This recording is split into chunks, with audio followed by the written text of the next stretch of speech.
రే దీపక్, రూప ఉన్న చోటికి పోనివ్వురా. ఎందుకు మమ్మీ, మళ్ళీ అక్కడికి ఎందుకో? అది కాదురా, నేను చెప్తున్నాను కదా, పోనివ్వు. అక్కడికి వెళ్ళాలి. కానీ అక్కడికి ఎందుకు మమ్మీ? ఎందుకంటే వాళ్ళ నోటి నుండి నిజాన్ని చెప్పించాలి. అప్పుడు నా తమ్ముడు నేను తప్పు చేయలేదని తెలుసుకుంటాడు. మళ్ళీ నన్ను ఇంట్లోకి రానిస్తాడు కదరా. కానీ ఆ రూపారాజు చాలా తెలివైన వారు కదా అమ్మా. వాళ్ళు ఎలా చెప్తారు? చెప్పాలి. నా ప్లాన్స్ నాకున్నాయి. ముందు నువ్వు ఆ ఇంటికి పోనివ్వు. డ్రైవర్ అన్న విన్నావు కదా అని అనగానే వెంటనే రూప ఉన్న చోటికి కార్ని వెళ్తూ వెళ్తూ ఉంటారు అందరూ.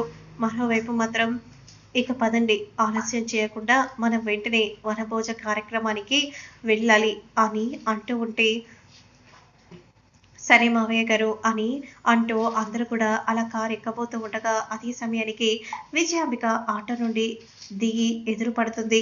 ఇద్దరిని చూసి ఒక్కసారిగా షాక్ అయిపోతారు. అప్పలనాయుడు గారు, ఎందుకు వచ్చారు? చి, అసలు మీకు బుద్ధుందా? మీకు అసలు సిగ్గుందా? నన్ను పేరు పెట్టి ఎందుకు పిలుస్తున్నారు? నువ్వు చేసిన రచ్చబండంతా అదిగో ఆ టీవీలోనే కనిపించింది. హోటల్లో నువ్వు ఒకరితో అడ్డంగా దొరికిపోయావు కదా, ఏ మొహం పెట్టుకొని మా ఇంటికి వచ్చావు? అసలు ఎందుకు వచ్చావు? అమ్మ రూప, ప్లీజ్ అమ్మ, నేను తప్పు చేయలేదన్న విషయం నీకు నాకు తెలుసు. కానీ అందరి ముందు నువ్వు విషయం చెప్పాలి. అత్త, నేనెందుకు చెప్పాలి? అసలు మా అమ్మకు జరిగిన అన్యాయాన్ని బయట పెడితే నీ విషయం నేను బయట పెడతానని అన్నాను. కానీ నువ్వు అమ్మ గురించి చెప్పలేదు. నేను చెప్పను కూడా. నాకు ఆ అవసరం కూడా లేదు. అది కాదమ్మ రూప, ఎందుకు చెప్తున్నానో విను. సరే, నీ కోపం నాకు అర్థమవుతుంది. నేను తప్పు చేయలేదని మీ అందరికీ తెలియదు, కానీ కొంతమందికి తెలుసు. అందులో నువ్వున్నావు. సరే అమ్మా, నువ్వు చెప్పినట్టుగానే నేను ఒప్పుకుంటాను. నేను తప్పు చేశాను మీ అమ్మ విషయంలో. ఈ విషయం నేను నా తమ్ముడితో చెప్తాను. నిజంగా మీరు చెప్తారా? చెప్తానమ్మా, నా తమ్ముడితో చెప్తాను. కానీ అంతకంటే ముందు నువ్వు నా తమ్ముడికి నేను తప్పు చేయలేదన్న విషయాన్ని నువ్వు బయట పెట్టాలి. ఆ తరువాత ఖచ్చితంగా నా తమ్ముడికి చెప్తాను. నేను చేసిన పాపాలన్నీ నా తమ్ముడి ముందు పెట్టేస్తానమ్మా, పెట్టేస్తాను అని అంటూ ఉంటే, అప్పుడు వెంటనే సరే అత్తయ్య అని రూప అనగానే అందరు షాకింగ్గా అలానే చూస్తూ ఉంటారు. అమ్మాయి గారు, ఒక్క నిమిషం రాజు. అత్తయ్య, మీరు నేను విషయాన్ని బయట పెడితే మీరు చెప్తానని అంటున్నారు. కానీ ముందు మీరు చెప్పిన తర్వాత ఆ తర్వాత నేను విషయాన్ని నాన్నకు చెప్తాను.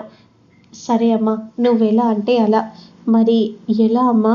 ఇప్పుడు అందరం వనభోజనం దగ్గరికి వెళ్తున్నాం. నాన్న కూడా అక్కడికే వస్తున్నారంట. అక్కడే ప్లాన్ చేసి మాట్లాడదాం. సరే అమ్మ రూప, నేను ఇప్పుడే అక్కడికి బయలుదేరతాను అని అనగానే వెంటనే ఇక అక్కడ నుండి అందరూ వనభోజనానికి బయలుదేరతారు. ఎందుకమ్మా? మీ అత్త గురించి తెలుసు కదా. మా అత్త గురించి తెలుసు. తను ముదురైతే నేను దేశ ముదురు.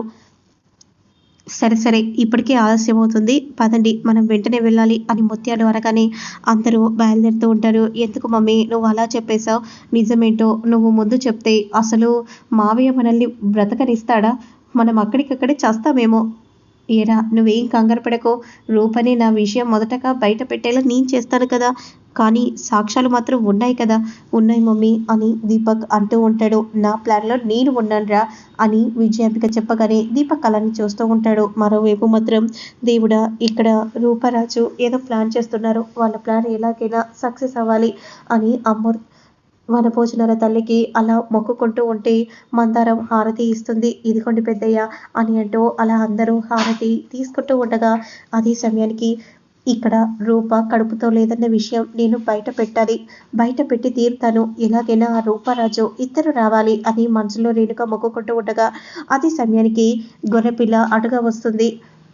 సంవత్సరానికి ఒక్కసారి మీరు ఈ వనభోజ కార్యక్రమాల కాడికి వస్తే మేము మాత్రం ఎప్పుడు ఇక్కడే ఉంటాము. ఆ దేవుడికి మొక్కుకుంటూనే ఉంటాము. అంటే మీకంటే మేమే గ్రేట్ అని గొర్రెపిల్ల అనుకుంటూ ఉంటే, మరోవైపు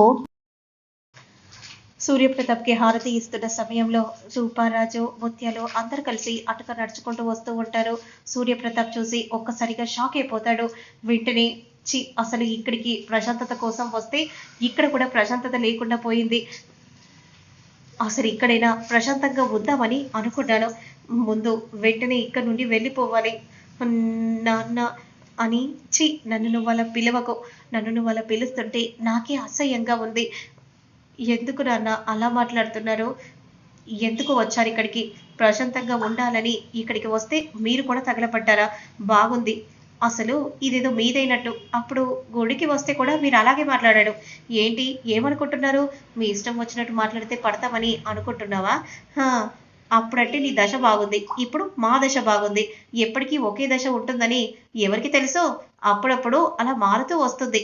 అని అంటూ ఉంటే, అయ్యో! వీళ్ళ గొడవైపోతే బాగుండేది. కానీ ఇలాగే కొట్టుకుంటే ఎక్కడోళ్ళు అక్కడ పోతే అప్పుడు అమ్మాయి గారు కడుపులో బిడ్డ లేదన్న విషయం నేనెలా బయట పెట్టాలి? దేవుడా! ఈ గొడవ ఇంతటితో పూర్తి కావాలి అని మనసులో రేణుక అనుకుంటూ ఉన్న సమయంలో నాకసలు ఇక్కడ ఉండాలనే లేదు అని అంటూ వెంటనే లేచి అలా వెళ్ళబోతూ ఉండగా ఒక్కసారిగా రూప గట్టిగా పట్టుకుంటుంది. నాన్న పడిపోబోయాను నాన్న.